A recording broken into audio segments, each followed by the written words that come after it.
Hey tubers, welcome back for another adventure. You're looking at the 1999 Yamaha Blaster, my dream machine. We tried to get it started. I took a whole load of shortcuts and it just didn't work. So let's find out what's wrong with this thing. The first thing I'm doing though, I'm adding this lift bar. It's just a pain in the neck to move around without it. You can see I bought it new. They cost about 40 bucks delivered. So that's the first thing I'm doing. That'll prevent, doing damage to the machine. It makes it complete. Just a wise thing to do. Anyway, so let's get that installed and then start figuring out what's wrong with the motor. Isn't that pretty? Goes right along with the murdered out paint job. So that's done. I pulled the boot off and loosened the spark plug. And if you take a look in there, looks like there's insects in there. Well, that's not a good sign. Next thing up is we really need to take a look at the air cleaner. Now for the air cleaner, easy enough to get to. Pop the seat. Take these 4 bolts out. I already loosened them, by the way. Now hopefully we find the air cleaner intact and happy and clean and oh, that ain't good. Oh, that ain't good. I sure wish I didn't attempt to start it.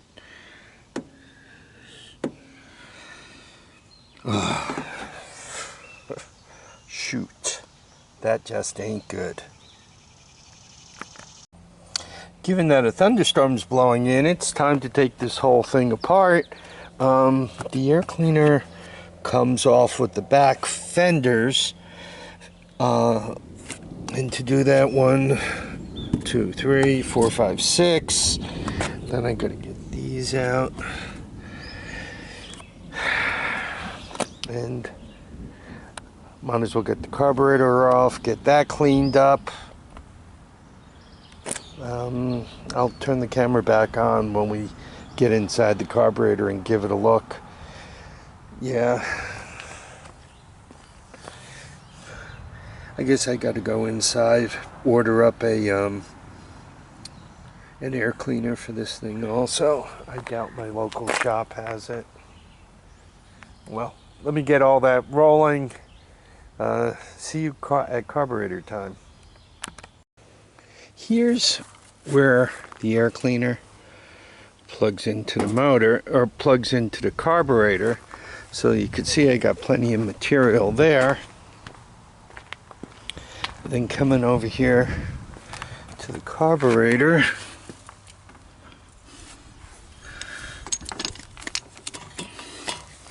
right, you guys can see this. Well, that isn't a good sign. And maybe I can show you this.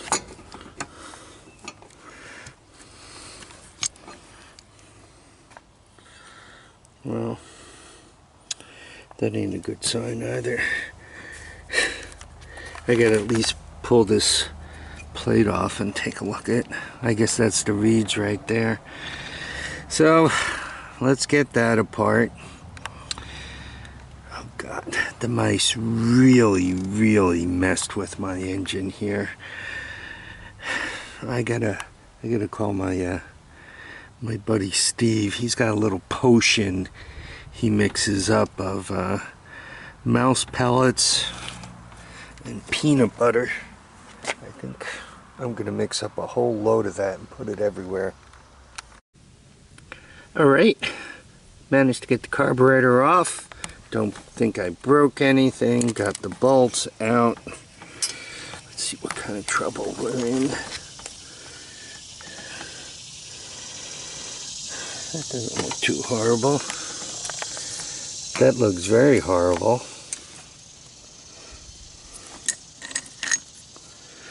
Oh, that it don't look good. Ooh.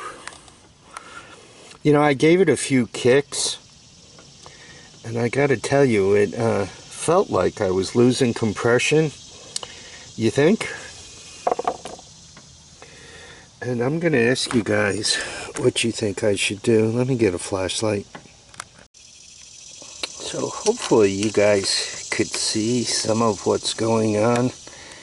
I don't know, she don't look bad. She don't look too bad at all. I'm thinking maybe I could just clean up the parts that I have and put it back together again.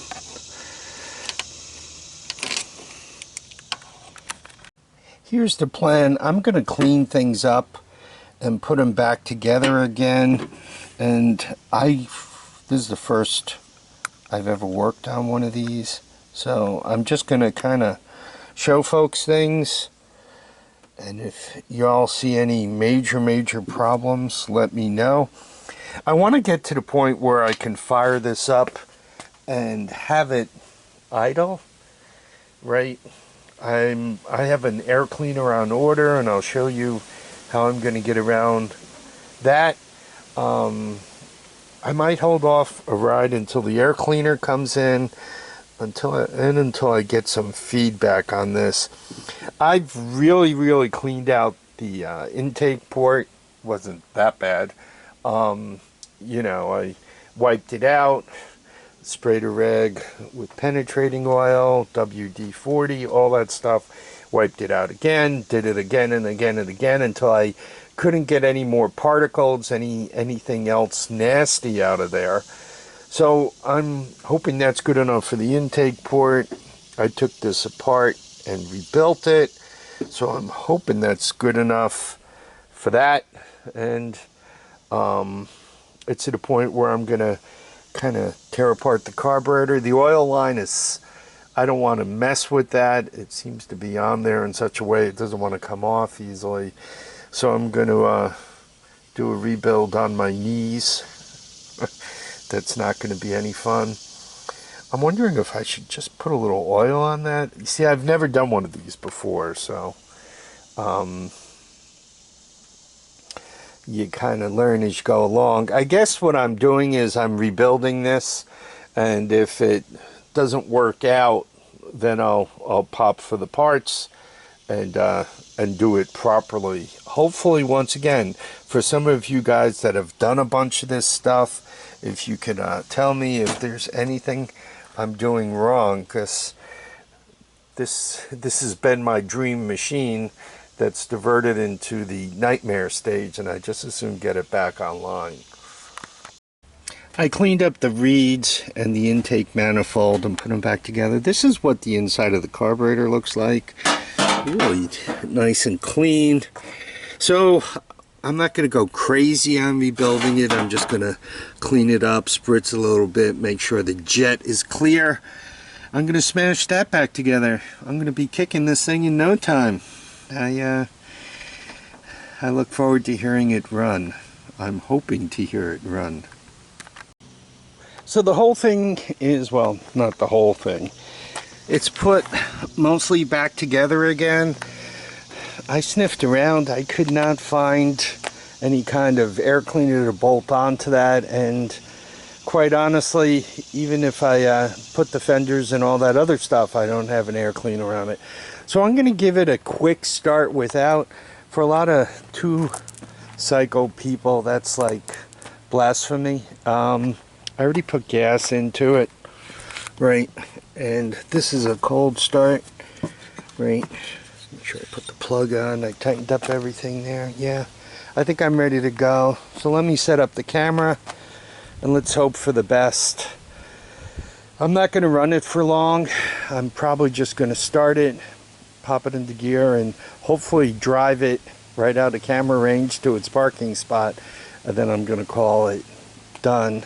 It does have the oil tank still intact here, and I did put 32 to 1. Probably it even has a little more oil than that in it, just to start it out. So fingers crossed, huh? Let's hope for the best.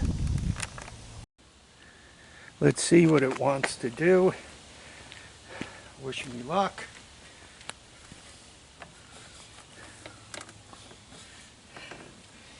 Key, engine, choke, choke.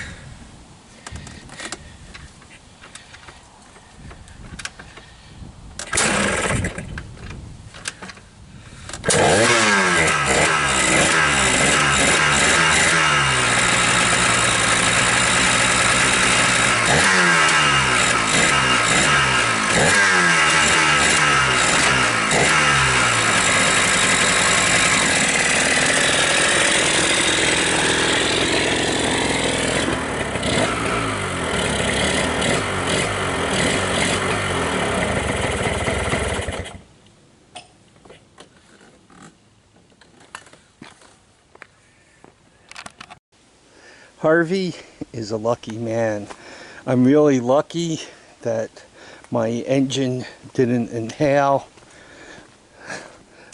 more of this stuff and just quite honestly become completely destroyed. Looks like I escaped. I have to stop here because I really do want to clean up the air box. I want to get a proper air cleaner in here. I want to get the gas tank done. I actually want to finish this bike, and I want to finish it properly. I want to be able to walk up to it, put the key in it, turn it, kick it once or twice, and be out riding. Most 2 cycles, let me tell you absolutely everything I know about them. First of all, if they don't start in the first couple of 2-3 kicks, you got a problem and you should start thinking about it. Secondly, don't hit it with starting fluid unless you're starting the engine like for the last time or the next to last time, unless it's really just completely trashed and you need to get it home, because starting fluid just ruins them. So really stay away from the starting fluid. About spark plugs, I was talking to my buddy Kevin Bergeron, and he was telling me these are resistor type spark plugs, and if you flood the heck out of a 2-cycle motor, you could damage the resistor in the resistor spark plug. Not that it happens every time, but you could, which means you're not getting all the spark there, and if you don't change out the plug, you really have very little possibility of having the engine start. And to go the next step, let's say you're Mr. Clever and you say, oh, I'm going to do away with the resistor spark plug, forget the R. In that case, the ignition, the CDI in these things is a little extra strong. So when you kick them, you get more of a kick back, a current backwards, an inductive kick. And if you don't have the resistor there, if you run them like that or flood them out and spend a day kick-starting them, you can. Doesn't happen every time, so, oh, I do it all the time. Well, you've gotten away with it, but you can damage the CDI, and then you got to figure out where you're going to get another CDI for these things, right? You can damage the coil, the spark coil, and you could damage the CDI, right? So don't do either one of those things. Once again, neither of them are definite. Oh, I have a resistor plug, I clean it all the time and I get away with it. Good for you. Oh, I got rid of my resistive plug, I'm running a straight plug, and I've been doing that forever and I've had no problem. Good for you. Just sharing some advice. You know, buy an extra spark plug. Around me at the dealership, they cost less than $3 each, so carry an extra few. I'm thinking I had a snowmobile that didn't start. I'm wondering if I didn't damage the plug, so I'd clean them and put them back in and it'd fire once and then wouldn't fire anymore. I'm wondering if that wasn't my whole problem, and if I didn't put new plugs on it, it would have started and I would have been riding it instead of, you know, sitting next to it trying to catch my breath from trying to pull the string on that 3-cylinder. Anyhow, I hope you guys enjoyed this. This this here, I really want it to be ready to rip. I really want to finish this one. So just give me a few days, a week, for that air cleaner to come in and for things to get cleaned up and for it to get put back together again and for us to actually get a riding video out of it. Thanks for watching and commenting and subscribing. Remember, feet down, heads up, and make sure you get out and enjoy each and every day. You don't know how many you're going to get, so get out there and have some fun. Bye now.